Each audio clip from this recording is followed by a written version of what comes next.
সিফাত সাতটি, একসাথে এক আওয়াজে। রয়ের সিফাত সাতটি, জোরে এদিকে সেদিকে তাকানো যাবে না, জোরে পড়বেন। আবার বলেন, আবার রয়ের সিফাত কয়টি, আবার আরো জোরে, আরো জোরে বলতে হবে। অনেকে বলেন আরো জোরে। রয়ের সিফাত কয়টি, রয়ের সিফাত সাতটি। জাহর তাওয়াসসুত ইস্তিফাল, ইনফিতাহ ইদলাক, ইনহিরাফ তাকরার। এই সাতটা। আমরা এখন এই সাত সিফাতের কাজগুলো জানব। সিফাতের নাম জানার চাইতে সিফাতের কাজ জানা জরুরি। অনেক ছাত্ররা সিফাতের নামগুলো টাটকা মুখস্থ করে, কিন্তু কাজ জিজ্ঞেস করলে বলতে পারে না, যার কারণে উচ্চারণের মধ্যে পরিপূর্ণতা আসে না। এজন্য কাজগুলো মনোযোগ সহকারে খেয়াল করতে হবে। আমি অনেক জায়গায় যাই, যখন জিজ্ঞেস করি আপনারা কি সিফাত জানেন, তখন ছাত্ররা বলে জানি না। এমন একটা ভাব করে মনে হয় জীবনেও সিফাতের নাম শোনে নেই, কিন্তু উচ্চারণের মধ্যে সিফাতের আদায়ের ভুল ধরার সুযোগ নেই। এরা আসলে সিফাত মুখস্থ করে নেই, কিন্তু কাজগুলো জেনে প্র্যাকটিক্যাল আদায় করেছে। এদের মুখস্থ না করলেও চলবে। আমরা যে সিফাতগুলো মুখস্থ করছি, মাখরাজ মুখস্থ করছি, তাজবিদ মুখস্থ করছি, আমাদের মূল লক্ষ্য কি, উদ্দেশ্য কি? তেলাওয়াতের মধ্যে প্র্যাকটিক্যাল কি করা, আদায় করা। কিন্তু এখন যদি এমন হয় সিফাত মুখস্থ করলাম, বাস মুখস্থ করে রেখে দিলাম, বোঝার চেষ্টা করলাম না, তাহলে হবে না। এই জন্য এই সাতটি কাজ খেয়াল করেন, খেয়াল করে প্র্যাকটিস করেন। আওয়াজ দিয়ে রয়ের কাজ সাতটি, একসাথে বলতে হবে। রয়ের কাজ সাতটি। যে আমাকে শোনাতে পারবে আমার মতো করে তাকে পুরস্কার দেব ইনশাআল্লাহ। দেখি কে পারে। সাতটি কাজ। রয়ের কাজ সাতটি।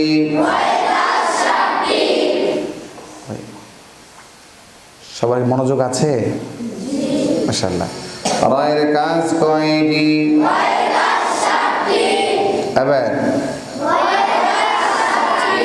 আবার বলেন,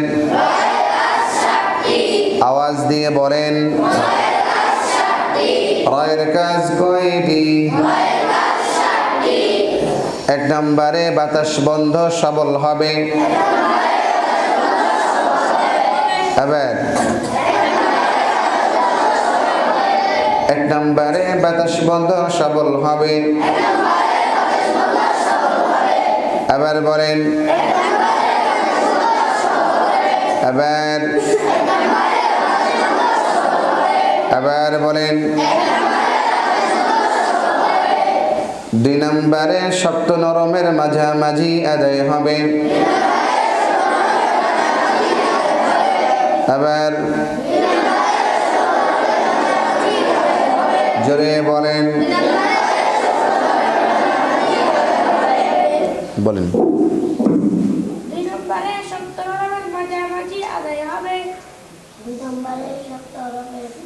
শক্ত নরমের মাঝামাঝি আদায় হবে। বলেন। পড়া শুনবো আমি, এই জন্য মনোযোগী হতে হবে। প্রত্যেককে সবসময় বলার জন্য প্রস্তুত থাকতে হবে। দুই নম্বরে শক্ত নরমের মাঝামাঝি আদায় হবে। বলেন। সপ্তমরণের মাঝামাঝি আদায় হবে। মাশাআল্লাহ বলেন। পাশের জন বলেন। 3 নম্বরে সপ্তমরণের মাঝামাঝি আদায় হবে। তার পাশের জন। 2 নম্বরে সপ্তমরণের মাঝামাঝি আদায় হবে। 2 নম্বরে সপ্ত নরমের মাঝামাঝি আদায় হবে। আবার বলেন। 3 নম্বরে পাতলা হবে। আবার বলেন। 3 নম্বরে রয়ের আওয়াজ পাতলা হবে। আবার বলেন। রয়ের আওয়াজ পাতলা হবে, কারণবশত মোটা হবে। কারণবশত কেমন হবে? বুঝাতে পেরেছি? 3 নম্বরে রয়ের আওয়াজ বারিক হবে। বারিক, পুর, সরি বারিক, চিকন, পাতলা, এক না? 3 নম্বরে রয়ের আওয়াজ পাতলা হবে। আওয়াজ হচ্ছে না, আবার বলতে হবে জোরে। আর জোরে বলেন। আপনি বলেন। 2 নম্বর জন বলেন। ভাই 2 নম্বর ভাই বলেন।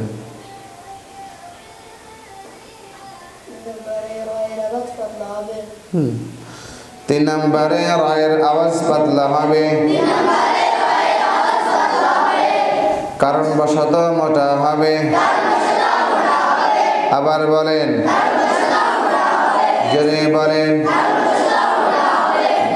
র মোটা হওয়ার সময়। আওয়াজ দেয় না, আওয়াজ দেয় না, কেমনে হবে আওয়াজ না দিলে? র মোটা হওয়ার সময় ঠোঁটকে গোল করা যাবে না।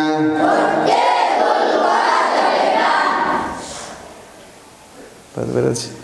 র মোটা হওয়ার সময় ঠোঁটকে গোল করা যাবে না। আবার বলেন। ঠোঁটকে স্বাভাবিক রাখতে হয়। ঠোঁটকে গোল করা ঠিক না।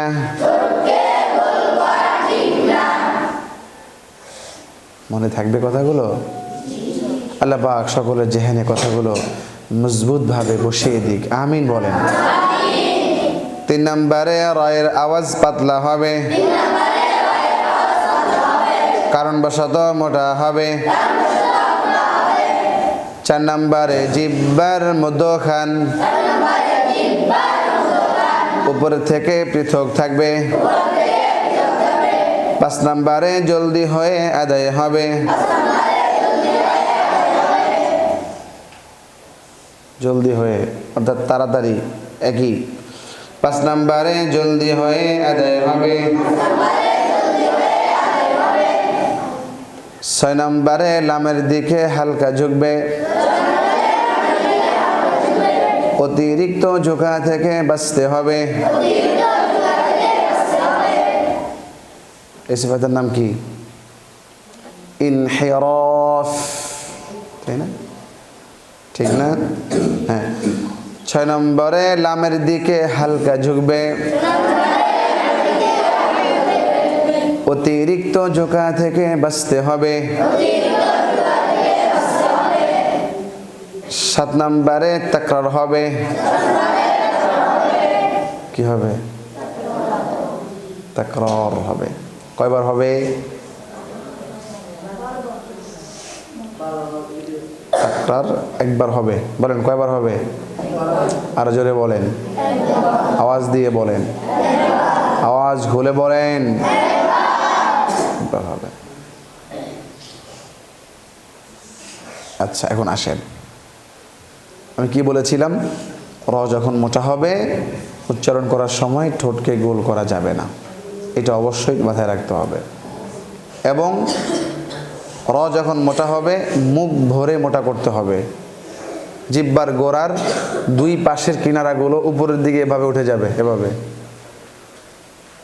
যখন মোটা হবে তখন রকে মোটা করার জন্য। বুঝতে পেরেছেন? বলেন, আওয়াজ দিয়ে বলেন, র।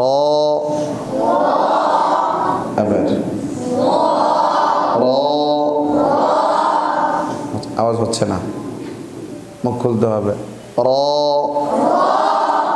এবার র। আমার আওয়াজটাকে দিলের কান দিয়ে শুনতে হবে, এরকম না ও ও আলহামদুলিল্লাহ রাব্বিল আলামিন, এরকম না। ও একটা, আর হলো র, এটা আরেকটা। রয়ের তাকরারটা বাজতে হবে, না বাজলে হবে না। বলেন র, এবার র, রি, রু, র রি রু। এবার বলেন, আওয়াজ দিয়ে বলেন, সবাই বলে না, র রি রু, র র, র র। এমন এমন হবে ও, এটা কি হবে জো জো, এটা হবে না। আওয়াজ দিয়ে সবাই সোজা হয়ে বসেন।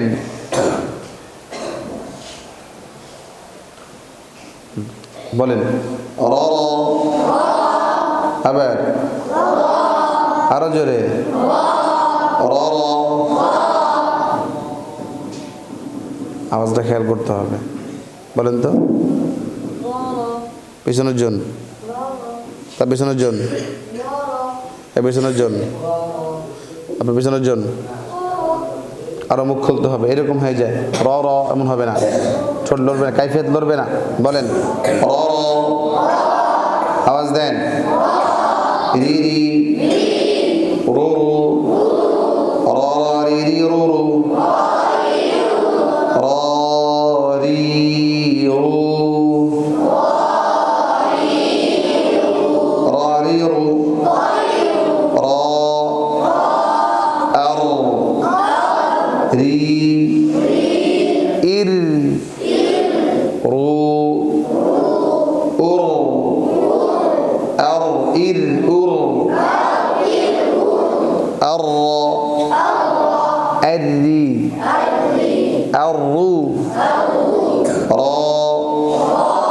রি রু, র রি রু, র ওয়ালি র ওয়ালি র।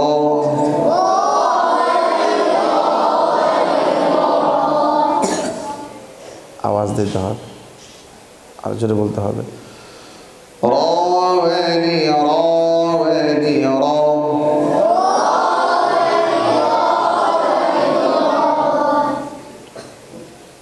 আওয়াজটা খেয়াল করেন, না হলে হবে না। র ওয়ালি র ওয়ালি র,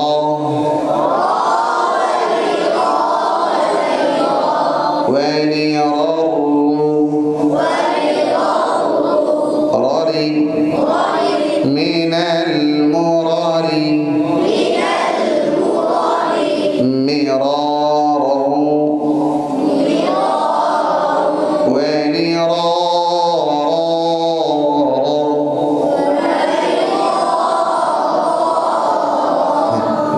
রফাআ, এর সাথে আওয়াজ দিয়ে বলতে হয়। বলেন রফাআ, এবার রফাআ, বলেন তো আরো জোরে, আর মুখ খুলতে হবে। রয়ের তাকরারটা অস্পষ্ট হবে না, স্পষ্ট হবে। বলেন রফাআ, রশাদা, কারামা, কারামা, কিরামা। রটা মোটা মোটা করে, এমন না কিরামা, অস্পষ্ট হবে না। কিরামা আওয়াজ দিয়ে বলতে হবে ভাই। কিরামা কারামা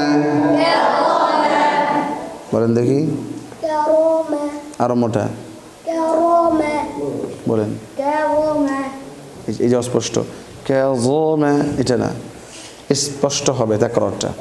বলেন كرامة কারামা কিরামা রব্বিল রা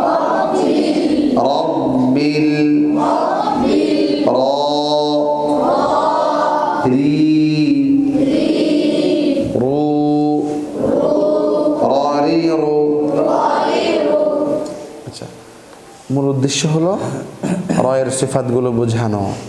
এভাবে রয়ের মধ্যে প্রতিটা হরফের মধ্যে সিফাত আছে, সিফাতের কাজ আছে, এগুলো জানতে হবে, জেনে প্র্যাকটিস করতে হবে। এভাবে প্রতিটা হরফের পিছনে দীর্ঘ সময় দিয়ে মশক করলে হারফের সুন্দর উচ্চারণ, শুদ্ধ উচ্চারণ জবানে ফিট হবে। বুঝতে পেরেছেন? এই জন্য সিফাত জানা জরুরি। মনে থাকবে ইনশাআল্লাহ। যেমন আপনাদের প্রায় অনেকের হায়ের উচ্চারণ হয় না, হায়ের প্র্যাকটিস করতে হবে, মাখরাজ জানতে হবে, সিফাত জানতে হবে, জেনে প্র্যাকটিস করতে হবে। চলেন আপনাদেরকে হায়ের সিফাত পড়াই।